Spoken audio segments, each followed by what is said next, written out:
Alors, nous remercions Madame la Ministre, secrétaire d'État chargée de l'égalité entre les femmes et les hommes et de la lutte contre la discrimination, Madame Marlène Schiappa, Madame Jeanne Dautzer, maire du 8e arrondissement, le directeur du Cercle national des armées, le commissaire en chef de 2e classe Patrick Lempereur, Jean-Marie Rouard de l'Académie française, parrain du salon, Maître Jean et Pierre-François Veil, notre mécène, la Fondation Daniel Lagonitzer sous l'égide de la Fondation de France, et nos partenaires, la librairie Lamartine, le groupe Prisma Média, Féminin Pluriel, Kousmiti, Georges Reich Apostrophe et les parfums The Harmonist qui dotent nos lauréats.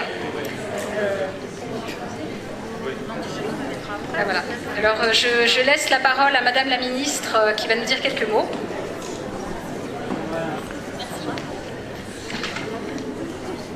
Bonsoir à toutes et à tous, Madame la maire, Mesdames et Messieurs, vos différents grades d'égalité. Je voudrais être brève, mais simplement saluer l'organisation de ce salon qui me semble très important, saluer l'association Cocktail et Culture, la présidente Michèle Rossi qui organise ce 11e, pour la 11e année, oui vous pouvez l'applaudir, la 11e année, le salon des femmes de lettres au Cercle national des armées, avec 80 auteurs, et je voudrais faire un salut particulier à Jean-Marie Rouard de l'Académie française, le parrain que j'ai eu. Où est-il? Monsieur l'académicien, où êtes-vous? Que j'ai eu le plaisir d'affronter pour un quiz de culture générale en radio récemment. Alors je n'ai pas dormi de la nuit, et finalement le thème était Star Academy, et j'ai donc gagné. C'était la bonne nouvelle, mais sur la littérature, il m'a évidemment platement battue, et je l'en félicite très chaleureusement. Je voudrais simplement dire que c'est un vrai plaisir et un vrai honneur pour moi d'être là parmi vous. On sait que, paraît-il, les femmes qui lisent sont dangereuses et les femmes qui écrivent vivent dangereusement, nous dit Laura Adler. Que de danger au cours de ce salon et au cours de cette soirée, mais c'est un danger agréable et très plaisant, et simplement féliciter toutes les femmes auteurs, romancières, essayistes qui participent à ce magnifique temps de rendez-vous, et laisser maintenant la parole aux membres du jury et peut-être aux lauréates que nous allons découvrir. Voilà, merci à vous. Je termine simplement en saluant à travers ces deux fils qui sont présents la mémoire de Simone Veil qui nous a laissé ce magnifique héritage intellectuel duquel nous tentons chaque jour d'être un peu dignes. Voilà, simplement saluer sa mémoire et saluer la présence de ces deux fils qui poursuivent ce combat. Merci beaucoup, messieurs.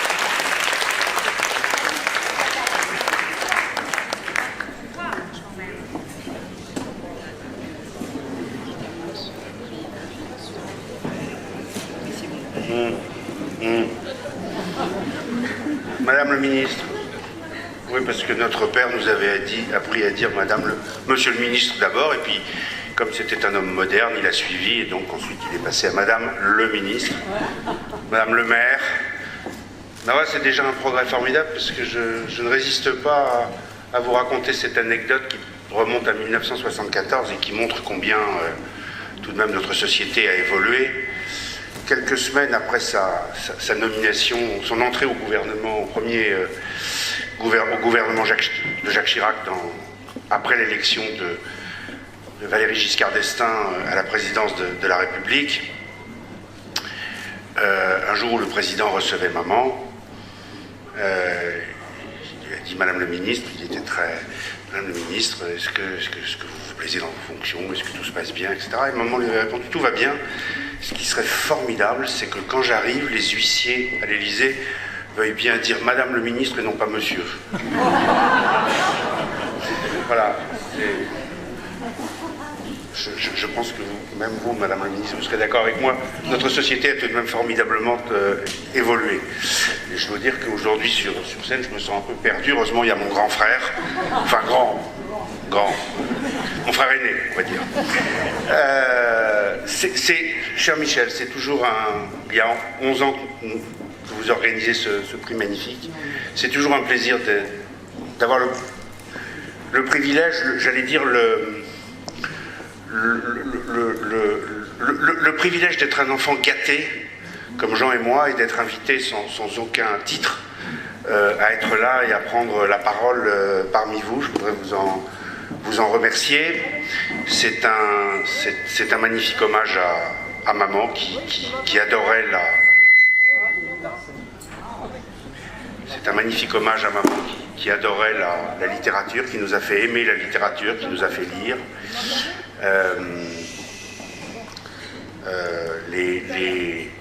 Les écrivains français, masculins, mais aussi féminins, qu'elle aimait infiniment. Elle aimait énormément la littérature et elle nous faisait beaucoup lire. Alors c'est très émouvant pour nous d'être là ce soir, et puis c'est très émouvant d'année en année de voir non pas qu'il y a de plus en plus alors je sais pas, de femmes écrivains ou d'écrivaines, je me force un peu, mais bon, de femmes écrivains, vous êtes d'accord? Oui, bon, de femmes écrivains, et puis qu'il y a de plus en plus surtout ici, de femmes et d'hommes qui viennent à ce salon qui devient vraiment un must. Je serai le Festival de Cannes, je m'inquiéterai pour les années à venir d'un tel développement de votre salon. Voilà. Encore une fois, merci beaucoup. C'est une très jolie et surtout très, très sympathique et très familiale réunion, et nous y tenons beaucoup, Jean et moi, et nous sommes là tous les ans avec toute notre fidélité et notre affection pour vous et votre public. Merci encore.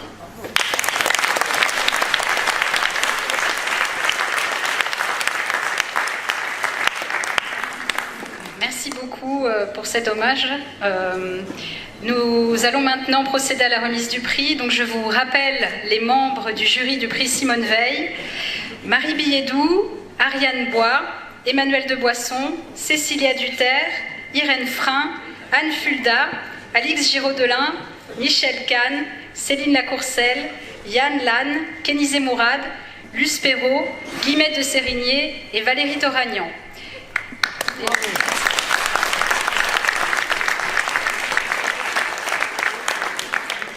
Les finalistes du prix Simone Veil 2019 étaient Vanessa Bamberger, Alto Braco, aux éditions Liana Lévy; Michel Fitoussi, Jeannette, aux éditions Jean-Claude Lattès; Mathilde Hirsch et Florence Noiville pour Nina Simone, Love Me or Leave Me, aux éditions Talendier; Stéphanie Desortes pour Les Sœurs Livanos, aux éditions Albin Michel; Catherine Riwa pour Jane Austen, Un cœur rebelle, aux éditions Écriture; Corinne Royer pour Ce qui nous revient, aux éditions Actes Sud; et enfin Dominique de Saint-Perne pour Edmond, aux éditions Stock.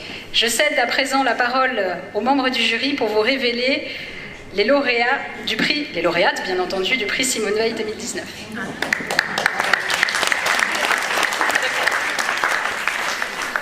Alors, Madame Anne Fulda.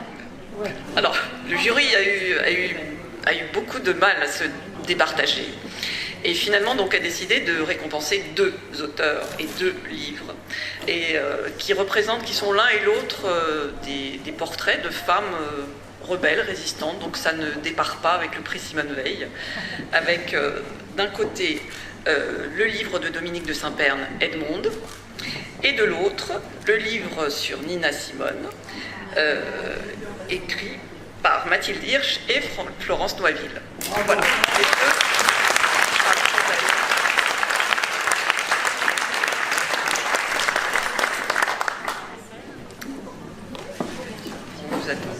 Alors moi je vais vous dire juste quelques mots, on m'a chargé de dire quelques mots sur Edmond.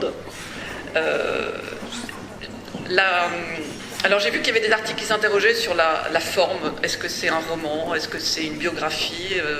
C'est un peu des deux, et à la limite qu'importe. On connaît d'Edmond Charleroux, on sait l'écrivain qu'elle a été, la figure de l'Académie, le concours, la journaliste, la résistante. Et là, on pénètre dans l'intimité de la jeune fille qu'elle a été, de celle qui a été à l'origine de la femme qu'elle a été plus tard. Et on virevolte, on voit cette jeune fille qui a des côtés agaçants, irritants, qui est un peu mondaine, qui ne s'en cache pas. On apprend beaucoup de choses aussi, pas que sur son tempérament, par exemple sur sa sœur, qui a eu comme amant le gendre de Mussolini, qui ensuite s'est mariée avec un proche de Mussolini. On voit comment elle tente pendant la guerre de protéger cette sœur un petit peu frivole et au caractère beaucoup moins trempé visiblement que le sien. Et c'est un voyage comme ça qui est très, très, très en légèreté, très joli, très, très familial. Alors on reste un peu sur sa fin, effectivement, mais on a appris qu'il y avait un tome 2 qui arrivait, qui nous permettra donc de découvrir après cette jeune femme résistante qui a été ambulancière, espèce de tête brûlée, qui a quelques points communs effectivement avec Simone Veil, pas que même physique, il y a les yeux clairs comme ça, ce regard vert, perçant, pénétrant, le chignon, Chanel, un petit coup pour Chanel, et puis surtout, parce que ça c'est l'apparence, mais ce caractère de résistante. C'était des rebelles, l'une et l'autre, à leur façon. Elles venaient de milieux différents, mais de vrais rebelles. Donc voilà, donc c'est pour ça que nous avons décidé de récompenser ces 2 livres. Voilà. Moi j'étais en charge de parler d'Edmond et je ne sais pas qui parle de Nina, l'autre rebelle. Bravo.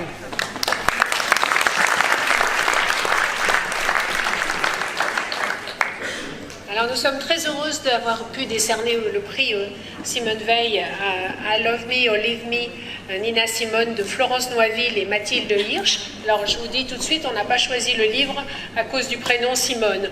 En fait, on l'a choisi parce que c'est une voix extraordinaire. Nina Simone, c'est le folk, c'est le gospel, c'est le jazz, c'est la soul, et c'est surtout une militante.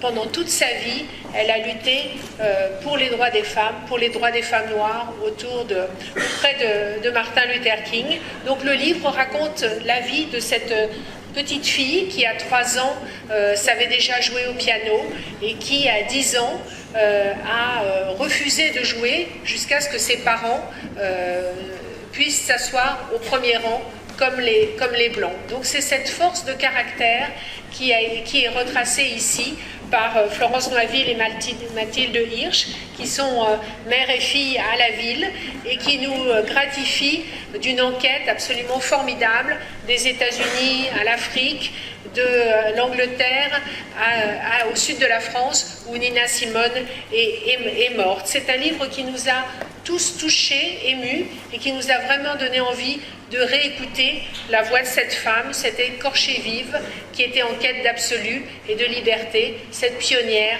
qui a été vraiment une voix si importante dans la musique américaine et dans la musique du monde entier. Je vous remercie.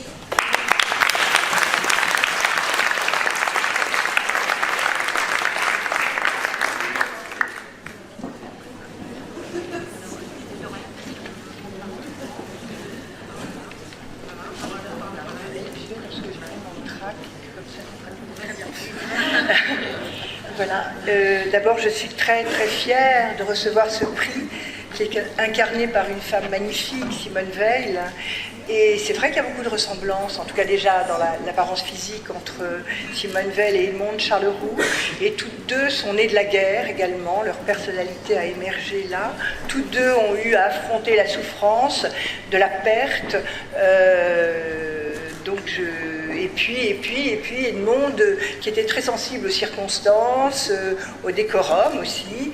Je pense qu'elle aurait tout à fait apprécié que ce prix soit remis là au Cercle des Armées, elle qui a commencé sa vie dans des palais entourée de chambellans et de majordomes et qui a terminé la guerre en tant que sous-officier de première division de la 5e division blindée. Donc c'est quand même un très beau parcours. Voilà, je vous remercie. Je ne peux pas en parler davantage. Anne Fuller en a parlé très très bien. Merci.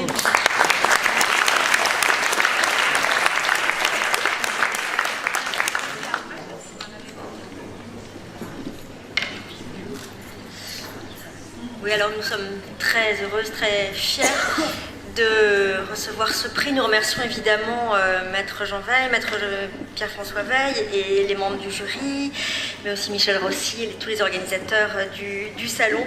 Je crois que Nina Simone elle-même aurait été très émue de penser que le récit de sa vie pouvait, d'une manière ou d'une autre, être associé, même de loin, au nom de Simone Veil et à ses valeurs. Elles ne s'étaient probablement pas rencontrées, mais elles étaient de la même génération. L'une était née en 27, l'autre en 33. Pas sur le même continent, mais ce qui est frappant, c'est que le courage, la vision, le sens de l'engagement et du devoir moral sont quasiment les mêmes, avec la même force d'un côté comme de l'autre. Et ce qui nous avait frappé quand on a su qu'on recevait ce prix et qu'on a essayé de voir des similitudes de destin, on s'est dit, mais au fond, ce sont deux femmes qui ont été stigmatisées très jeunes. À l'une, on a dit tu es juive, à l'autre, on a dit tu es noire. Et elles ont immédiatement compris que la société, ou une partie du monde en tout cas dans lequel elles évoluaient, ne voulait pas d'elles. D'où, je pense, la force et l'énergie de leur engagement. Et Mathilde... Oui, d'ailleurs, Nina Simone disait qu'elle se reconnaissait énormément dans une phrase de son grand ami écrivain James Baldwin, qui disait « Dans le cas du noir américain né dans cette république étincelante, dès le moment de votre naissance, dans votre innocence, chaque bout de bois, chaque pierre, chaque visage est blanc. Et comme vous n'avez pas encore utilisé de miroir, vous supposez que vous aussi vous êtes blanc. Et c'est un très grand choc pour vous, à l'âge de 5, 6 ou 7 ans, après avoir vu Gary Cooper tuer des Indiens et l'avoir applaudi, de découvrir que les Indiens c'était vous. Et c'est un très grand choc pour vous de découvrir que le pays où vous êtes né, auquel vous devez la vie et votre identité, n'a pas créé dans tout son système de fonctionnement réel la moindre place pour vous. Et c'est quelque chose dont Nina Simone s'est rendue compte réellement, dont elle a vraiment pris conscience aux alentours de ses 30 ans, et qui a provoqué en elle une espèce de rage, une fureur, une rébellion et une volonté de se battre, de lutter pour son peuple, pour sa communauté, et à jamais pour ses enfants aussi, pour sa fille, pour la génération en dessous d'elle.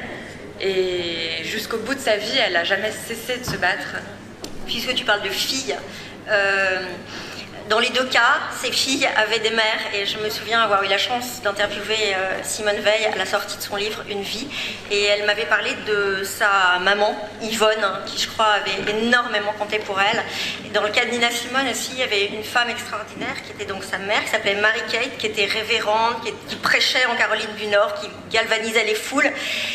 Et qui l'a très tôt sensibilisé évidemment à la cause et à l'injustice faite aux Noirs américains. Donc voilà, on est d'autant plus sensible que vous avez donc décidé de récompenser un projet mère-fille.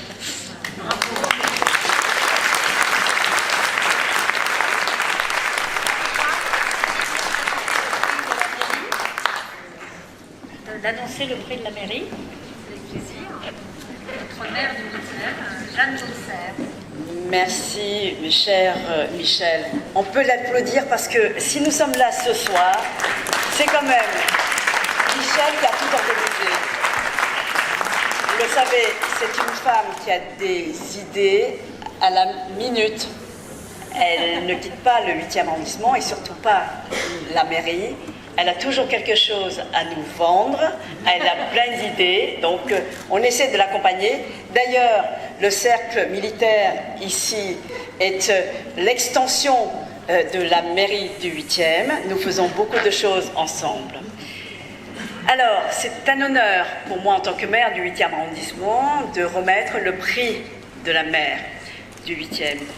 Comme vous le savez, notre arrondissement est stigmatisé pour être un arrondissement de capitalistes, de riches, de bourgeois, et c'est la raison pour laquelle depuis 6 mois, certaines catégories de gilets jaunes, parce qu'ils ne sont pas tous, et je le répète, ils ne sont pas tous des radicalisés. Certains viennent effectivement pour nous déstabiliser et pour mettre le chaos, donc ils viennent occuper l'arrondissement.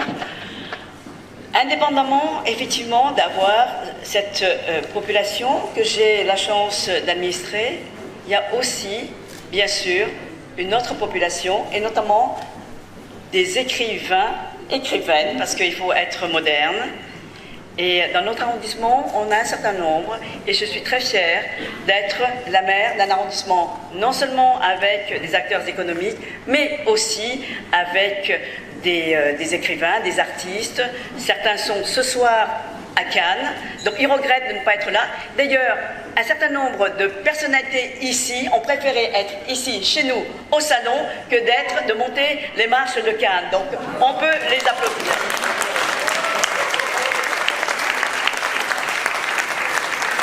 Alors, merci aux membres du jury que j'ai reçus il y a 2 jours au déjeuner. Elles ont passé pratiquement l'après-midi à en découdre, donc à la mairie. Et donc ce soir, nous allons remettre le prix de la mairie du 8e à Vanessa Bamberger, qui a écrit Alto Bravo. Alors, Vanessa. Ah.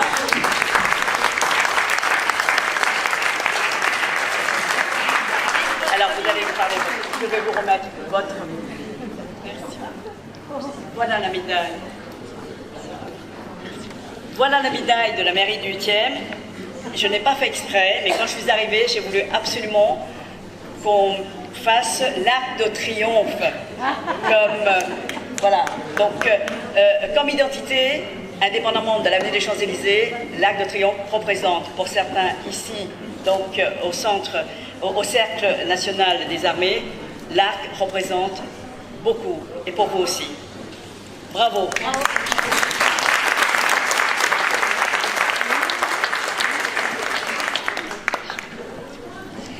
Bonsoir, merci beaucoup, je suis très très émue.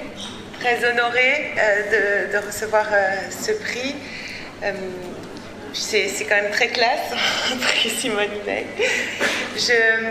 J'ai écrit ce livre en pensant aux femmes de la génération précédente, des générations passées, à ces Aveyronnaises qui étaient des travailleuses acharnées, infatigables, qui s'occupaient de tout, de la maison, du linge, des enfants, que ce soit aussi bien dans les bistrots parisiens que dans les fermes. Et ces femmes-là étaient vraiment des femmes qu'on pouvait appeler des maîtresses femmes, excepté qu'elles étaient en fait des femmes de l'ombre, parce qu'elles n'avaient pas d'existence administrative, aucune possibilité de partir. Et j'ai voulu aussi parler des femmes des prochaines générations, la mienne, la suivante. J'ai rencontré beaucoup de jeunes éleveuses en travaillant sur ce livre qui ont elles-mêmes repris des fermes et qui s'en sortent magnifiquement bien. Alors évidemment, il reste encore des gens, des voisins pour dire « Ah mais ça, par exemple en parlant de la ferme de Claire que j'ai rencontrée, ça c'est la ferme de Patrick, son mari. » Sauf que son mari est comptable. Donc on espère que ça va changer. Mais ces femmes-là font bouger les lignes. Et je voulais aussi rendre hommage à la solidarité féminine, à la filiation féminine. J'ai été élevée par 3 femmes, ma mère, ma grand-mère et ma grande-tante, qui m'ont construite, qui m'ont donné le sens de l'humour, je crois, qui me l'ont transmis, qui m'ont aussi transmis l'amour de la cuisine. Et j'espère à mon tour transmettre cette joie et ce goût de vivre à mes filles. Merci, merci beaucoup.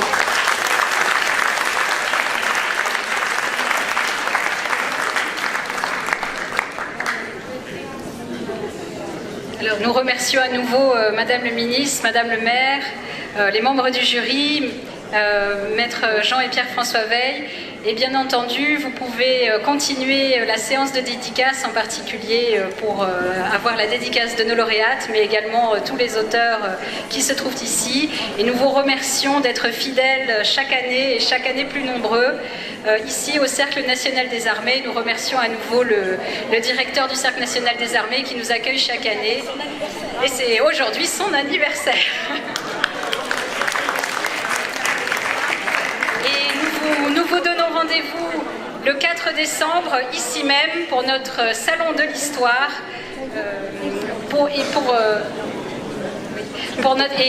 durant lequel nous remettons le prix du Guesclin de l'Histoire. et le trophée de la biographie Gonzague Saint-Brice, qui était membre du jury du prix du déclin et qui malheureusement nous a quittés. Et nous vous attendons nombreux et vous remercions à nouveau tous les auteurs et tous les invités de votre fidélité. Merci et la séance de dédicace continue.